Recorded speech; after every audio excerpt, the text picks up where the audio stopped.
Good evening, darlings and deviants. My name is Lucy, and I'm just a little loony, and welcome to the second part of my review of all of the currently revealed Lorcana cards that have been revealed so far. A couple things that I didn't cover in the first video that I want to cover here.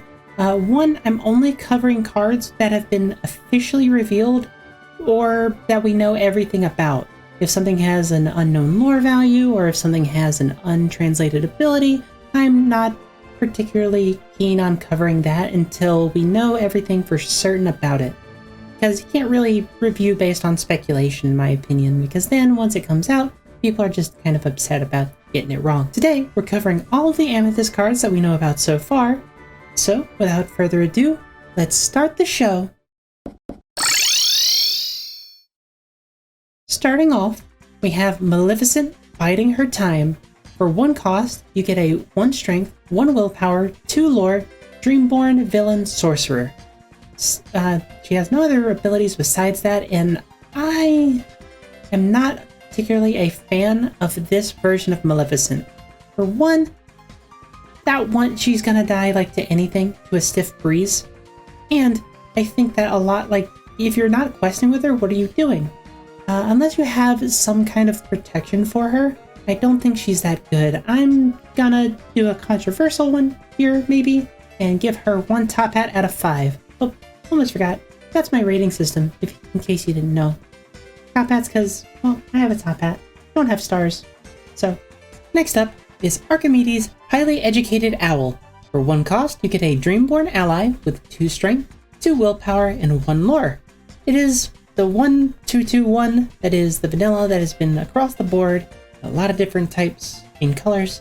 I'm going to go ahead and give this one a 3.5 top hats out of 5. I think these vanillas might slightly be better. Amethyst is lacking in like tough 1-drops. They have a lot of good ones. Like, it's going to be hard to beat one of the future ones that we're going to talk about later.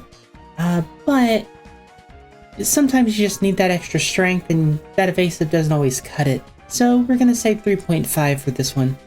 Moving on, we have Pascal, Rapunzel's companion. For 1 ink, you get a 1 strength, 1 willpower, 1 lore, storyborn ally with camouflage. While you have another character in play, this character gains evasive. Only characters with evasive can challenge them.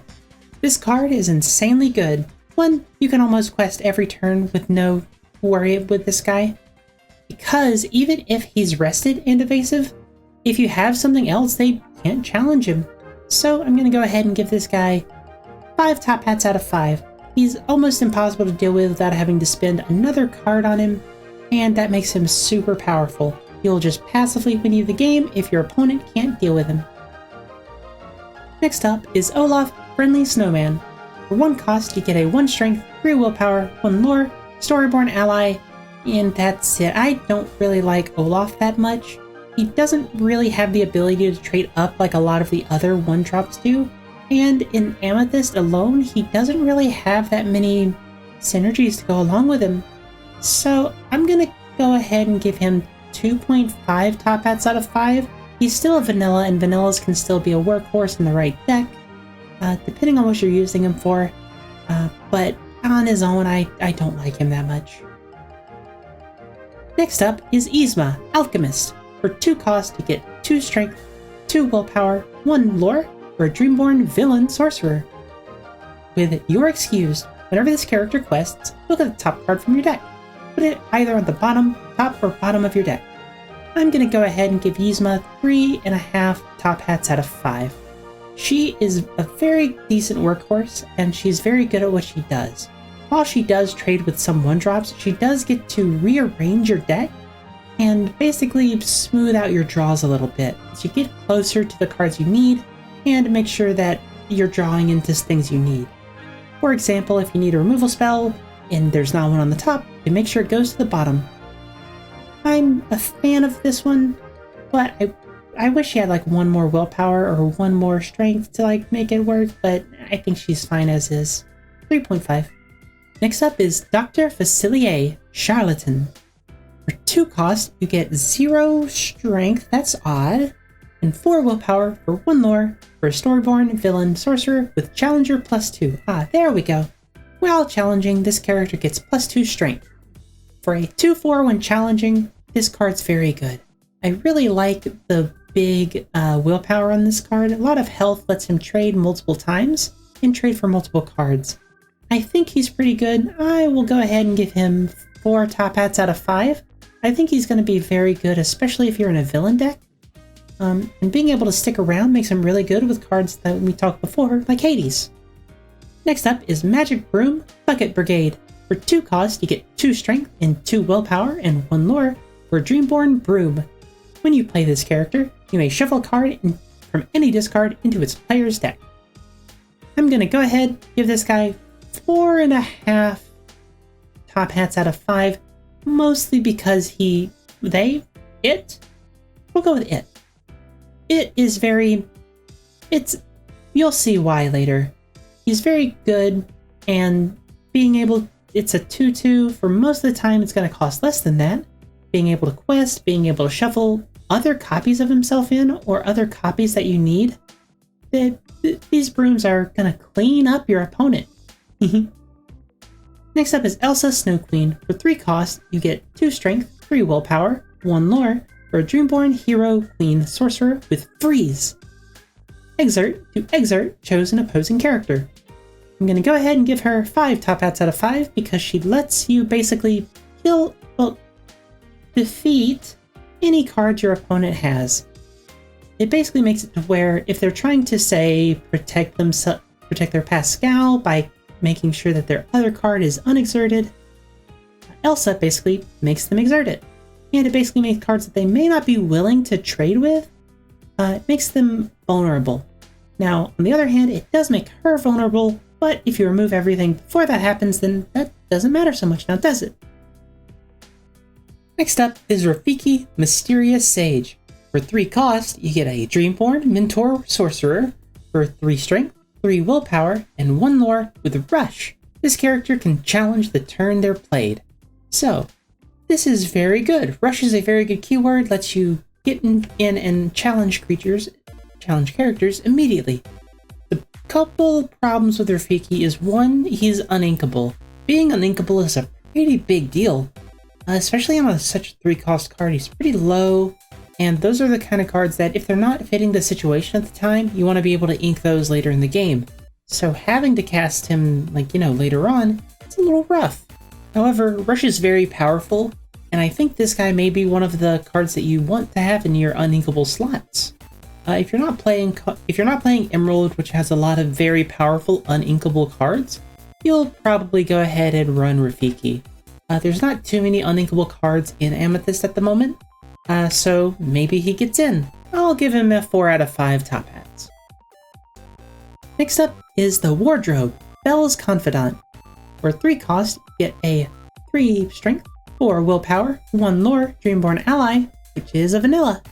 I think the Wardrobe she's a workhorse. I'm going to go ahead and say 3 top hats out of 5 because there's a lot of 3s and I like keeping some form of symmetry. But also, 1 lore is a little low, but 4 willpower is a pretty decent breakpoint, dodges some of the choice or removal spells, and lets you trade for pretty much anything with 3 willpower or less. So I think she's okay. Next up is Jafar, Wicked Sorcerer. For 4 cost, you get 2 strength, 5 willpower for a Dreamborn Villain Sorcerer with 1 lore, and Challenger +3. While challenging, this character gets +3 strength. I think this Jafar is very good, 1 because he's a villain, helps out that Hades deck, and 5 strength is a lot. It basically contests a lot of different things. So I'm going to give him 3.5. I don't think he's that powerful on his own, but I think combined with the right stuff, he's very good. Like if you have an Elsa with him, he's great. If he's on his own, he may find it hard to find a target. So 3.5. Ooh, next we have Mickey Mouse Wayward Sorcerer.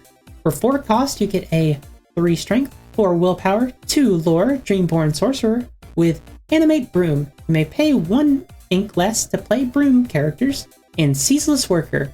Whenever one of your Broom characters is banished in a challenge, you may return that card to your hand. This card is insane. 5 top hats out of 5. If I could give it 6, I would. You know what? I'm actually going to do that. 6 top hats out of 5. Because the ability to just recur brooms over and over and over again is fantastic. He also lets you shuffle into your opponent's stuff in from your opponent's discard pile. Lets them shuffle those in because the brooms, if they have something that they can recur easily, like with Hades and such, and it's just constant pressure. It lets your brooms challenge your opponent's stuff aggressively, or they can quest, and whenever your opponent gets rid of them, they have to deal with Mickey Mouse first, or you just have an endless barrage of brooms. 6 out of 5, he's fantastic. Next up, we're moving into the actions with Friends on the Other Side. You get 3 cost for an action song, which, to remind you, a character with cost 3 or more can exert itself to sing this song for free. Draw 2 cards. This card is amazing.